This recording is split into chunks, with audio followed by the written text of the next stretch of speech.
قدرمن لیدونکو دا د له ژمنې سره سم د افغانستان د کرکټ بورډ ویان ښاغلی سید نسیم سادات په سټوډیو کې را سره دی او د سره به د روانو البته راتلونکو شپږیزو 11 کرکټ سیالیو په اړه له ده سره بحث ولرو. سادات صاحب خپرونې ته ستړي مه په خیر راغلی. ډېره زیاته مننه. زه هم تاسو ته او د سرلري خپرونې ټولو لیدونکو ته سلامونه وړاندې کوم. ډېره زیاته مننه. سادات صاحب، افغان لوبډلې له ټیسټ لوبې وروسته دریو یو ورځنیو سیالیو کې هم هند ته البته ماتې ومنله. ستاسو په نظر د دې علت په څه کې و؟ بالکل. اول خو باید ووایم چې د هند په څېر پیاوړو لوبډلو سره موږ په نړیوالو ایونټونو کې لکه د کرکټ نړیوالې شورا کوم سیالۍ چې نړیوال جامي د اتلانو جامي یا دغه راز د آسیایي شورا چې کومې سیالۍ په هغې کې یو شمېر لوبډلو سره موږ ډېر مخ کېږو، خو په دوه اړخیزه لوبلړۍ نسبتا موږ د پیاوړو لوبډلو سره څه کمې دي. خو کرکټ بورډ همدغه هڅه ده چې موږ وکولی شو د پیاوړو لوبډلو سره سیالۍ تنظیم کړو چې خوشبختانه په دې کې بریالي شوي او په وروستیو کلونو کې تاسې لیدلي چې موږ د پاکستان، سریلانکا، بنګلادیش او هندوستان، سویلي افریقا دغسې لوبډلو سره موږ سیالۍ تنظیم کړي. نو هندوستان چې ده د کرکټ په ډګر کې که هغه په 100 وریزه بڼه ده، که 50 وریزه بڼه ده، که ټیسټ بڼه ده، پرته له شکه چې تر ټولو پیاوړې یا هغه د پیاوړو لوبډلو څخه یوه پیاوړې لوبډله ده چې په ډېرو فارمټونو کې د اتلولۍ جامونه یې ګټلي دي. او بیا کله چې د دوی سره سیالي او هغه هم د دوی په کوربتوب وي، نو ښکاره خبره ده چې دوی به د خپل میدانونو څخه چې دوی پکې همیشه لوبیږي، د آی پی ایل لیګ سیالۍ پکې ډېرې زیاتې کېږي، کورنی کرکټ پکې کوي، نړیوالې سیالۍ پکې کوي، نو دوی ته به هغه ګټه حاصله وي. نو په ټوله کې رښتیا هم افغان لوبډلې څنګه چې د کرکټ د مینوالو تمه ترې وه هغسې ونه شو. خو دا لومړی ځل چې موږ دوی سره 50 وریزه لوبلړۍ درلوده. انشاءالله زموږ هڅه دا ده چې موږ د دغسې پیاوړو لوبډلو سره لا ډېرې دوه اړخیزه لوبلړۍ برابرې کړو تر څو موږ وتوانېږو تر څو دوی سره ډېر مخ شو. کله چې ته د یو لوبډلې سره ډېر مخ کېږي، ډېرې سیالۍ ورسره کوي، نو بیا د هغوی هغه ضعف او هغه د پیاوړې نقطې ځان سره زده کړه پکې کوي. همدارنګه په خپل د ضعف نقطو او پیاوړو نقطو باندې هم پوهېږي. نو انشاءالله چې په ټوله کې موږ به هغه مثبت پوینټونه چې موږ په دغه لوبلړیو کې درلودو، لکه د سلیم صافي چټکه توپ اچونه، لکه د رحمان الله ګربز سلیزه وه، د حشمت الله سلیزه وه، دغه مثبت نقطې به ځان سره مخکې وړو. او کوم برخو کې چې لا ډېر کار ته اړتیا وه، لکه خصوصا د بالینګ برخه کې چې هغوی په ډېری لوبو کې موږ نه ډېرې منډې ترسره کړي، دغې برخه کې به لا ډېر کار کوو تر څو په راتلونکو کې وکولی شو د دوی ته هم ماتې ورکړو. تر دې مهاله موږ تقریبا د نړۍ ټولو لوبډلو ته ماتې ورکړې. یوازینۍ لوبډله چې په نیشنل ټیم کې البته موږ نه پاتې ده، موږ د دوی الف لوبډلې ته ماتې ورکړې، 2 ځل مو ماتې ورکړې، خو ملي لوبډلې لا هم پاتې ده. او انشاءالله زموږ هڅه دا ده چې دغسې پیاوړو لوبډلو سره سیالۍ ډېرې کړو او بالاخره وتوانېږو چې دوی هم مات کړو. بله، د کرکټ مینوال او په ټوله کې افغانان دا وایي چې دا سمه ده چې هند پیاوړې لوبډله ده، خو افغانستان هم اوس هغه 10 کاله مخکې افغانستان کرکټ ملي لوبډله نه ده. نو ځینې شنونکي دا وایي چې یاره زموږ د بیټینګ برخه ښه وه او د بالینګ په برخه کې موږ ونه شو کولی چې هغه خپل تعین کړی هدف ترلاسه کړو یا هم هغوی راته تعین کړی هدف ته ورسېږو. ستاسو په نظر بیټ مو ډېر ښه و که بالینګ مو ډېر ښه و؟ که وګورو د لانګ فارمیټ لوبې یا د اوږدې بڼې لوبې، په خصوصا که ټیسټ ته وګورو نو افغانستان تر دې مهاله ټولې 14 ټیسټ کړي دي. په ټیسټ لوبه کې رښتیا هم زموږ تجربه هم کمه ده. 50 وریزو کې نسبتا ښه یو، په 100 وریزو کې تر هغې هم ښه یو. نو بالینګ او بیټینګ دواړه که وګورو د هند پر وړاندې هندیان چې په خپل کنډیشنز کې تر موږ ښه ولوبېدو، هم په توپ وهنه کې هم په توپ اچونه کې موږ لا ډېر کار ته اړتیا لرو. بیټینګ مو هم نسبتا ښه و، ځکه ما وړاندې وویل چې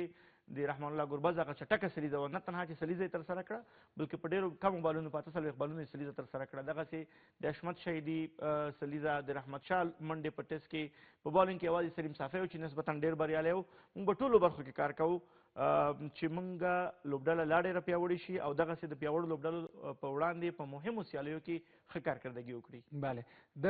هندۍ غوندې لوبډلې سره لوبېدل د افغان لوبډلې لپاره څومره ګټور و؟ دغه لوبې څومره ګټورې؟ ما وړاندې وویل که څه هم دغه لوبې زموږ په بریا تمامې نه شوې، هندوستان وګټلې، خو زموږ د لوبډلې دپاره پکې حتما هغه زده کړه وه د هندوستان په څېر په یو ګرم هیواد کې په ګرم سیزن کې لوبې کول، د هغوی په څېر د پیاوړو توپ وهونکو هندوستان په توپوهنه کې نسبتا توپ اچونې ته هغوی ډېر نوم لري له پخوا راهیسې د ټنډولکر د وخت نه د ګنګولي د وخت نه اوس هم هماغسې ویرات کوهلي روهت شرما شریاس آیر جیسوال ایشان کشن تاسې ولیدل چې سلیزې ترسره کړي نو د هغوی توپوهنه ډېره قوي ده نو موږ انشاءالله هڅه کوو چې دغسې لوبې تنظیم کړو ځکه دغسې لوبې که لوبې موږ هم بایللې خو زموږ لوبډلې دپاره یوه تجربه شوه ډېر څه به یې زده کړي او کله چې بل ځل هندوستان سره مخ کېږي نو هغه نقاط به ځان سره وړي او په هغې باندې به لا ډېر کار کوي. بله د څلوېښت خپرونې اوندونکو ځینو یوه پوښتنه رالېږلې وایي چې په ټیسټ لوبه کې راشد خان ولې په لوبډله کې نه و ځای شوی؟ نه تنها راشد خان بلکې ابراهیم زدران هم په ټیسټ لوبډله کې نه و. دواړه زموږ د لوبډلې پیاوړي لوبغاړي دي که وایو نو کیدای شي پایلې یو څه مختلفې وې. راشد خان تاسې پوهېږئ چې تېر کال د املا په برخه کې تکلیف درلود سرجري کړې وه له هماغې له امله ډاکټر ورته ویلي چې ته اوږدې بڼې نه تر یو وخته پورې آرام وکړه اوږده بڼه کرکټ مه کوه چې بیا ټپي نه شي. دغه ورځ ابراهیم زدران تېر کال د نیوزیلینډ پر وړاندې د ټیسټ سیالۍ وړاندې په تمریناتو کې د پښې خنګری خوږ شوی و ټپي شوی و نو هغه ته هم ډاکټر ویلي و تاسې ولیدل چې په وروستیو کې هغه انګلستان ته تللی و تر څو خپل ریکوري وکړي او بیرته ورغېږي نو هغه ته هم ډاکټرانو توصیه دا وه چې تاسې هم د یو څه مودې لپاره د لانګ فارمیټ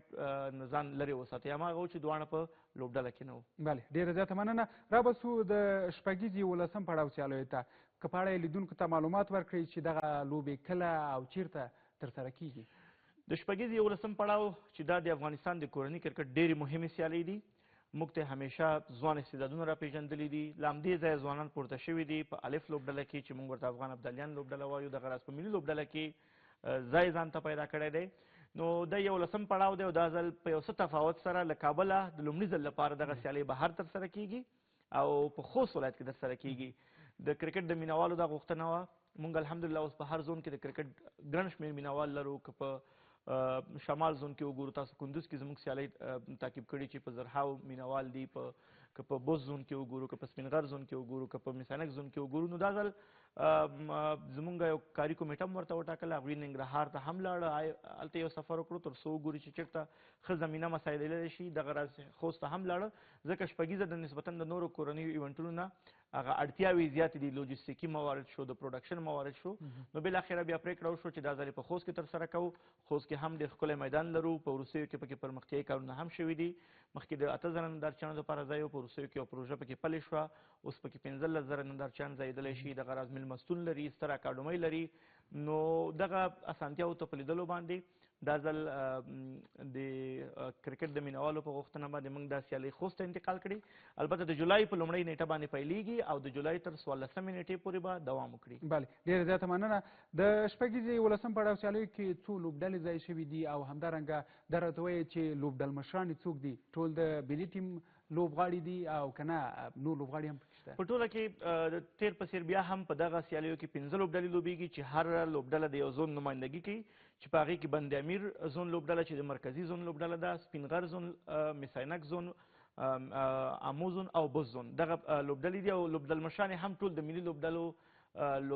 لوبغاړي دي د ملي لوبډلې چې راشد خان د سپینغر دی بند امیر ته بیا حشمت الله شهیدي دی د میساینک بیا رحمان الله ګربز دی د امو بیا عظمت الله عمرزی دی او د بوس زون هم ابراهیم زدران دی. همداراز په ټولو لوبډلو کې د ملي لوبډلې لوبغاړي شته ټول هغه لوبغاړي چې هغه د افغانستان ملي لوبډله کې لوبیږي او ټپي نه وي روغ وي هغه به ټول انشاءالله شپږیزې ته راځي او په دغه سیالیو کې به ګډون کوي. بله تاسو د ټپي لوبغاړو یادونه وکړه اوس هم داسې ملي لوبغاړي د ملي لوبډلې البته لوبغاړي لرو چې هغه ټپي دي او دوی نشي کولی چې په شپږیزه بالکل ما دا موضوع ځکه ویل شاید وروسته ځینو مینوالو سره سوال پیدا شي نوین الحق ټپي دی په دغه سیالیو کې نشي لوبېدلی نوید زدران دی عبدالرحمن دی همدارنګه تقریبا 15 داسې لوبغاړي دي چې د ملي لوبډلې لوبغاړي دي شرف الدین اشرف دی چې هغوی په دې وروستیو کې ټپیان شوي دي ځینې له پخوا راهیسې ټپي شوي لا هم پوره جوګه نه دي چې په دغه سیالیو کې ولوبېږي نو دوی به په دغه سیالیو کې نه وي. بله او د نوو ځوانانو په اړه راته ووایئ چې کوم نوي ځوانانو ته په دغه شپږیزه لیګ کې چې دوی مخکې دا نه دی لوبولی او یا هم په نورو سیالیو کې ګډون نه دی کړی څومره ځوانان دي چې دوی ته فرصت برابر شوی تر څو په شپږیزه کې ولوبېږي؟ بالکل تاسې پوهېږئ چې دا شلوریزه بڼه باندې ترسره کېږي نو زمونږ سږ کال لومړۍ درجه ولایتي سیالۍ هم په 500 اوریزه بڼه ترسره کړي هم په شلوریزه بڼه ترسره کړي. هغه لوبغاړي چې په شلوریزه بڼه کې ښه کارکردګي وکړه هغوی له هغې ځای نه راغله او په امید وطن ملي شلوريز جام چې په کندوز کې ترسره شو هلته یې ولوبېده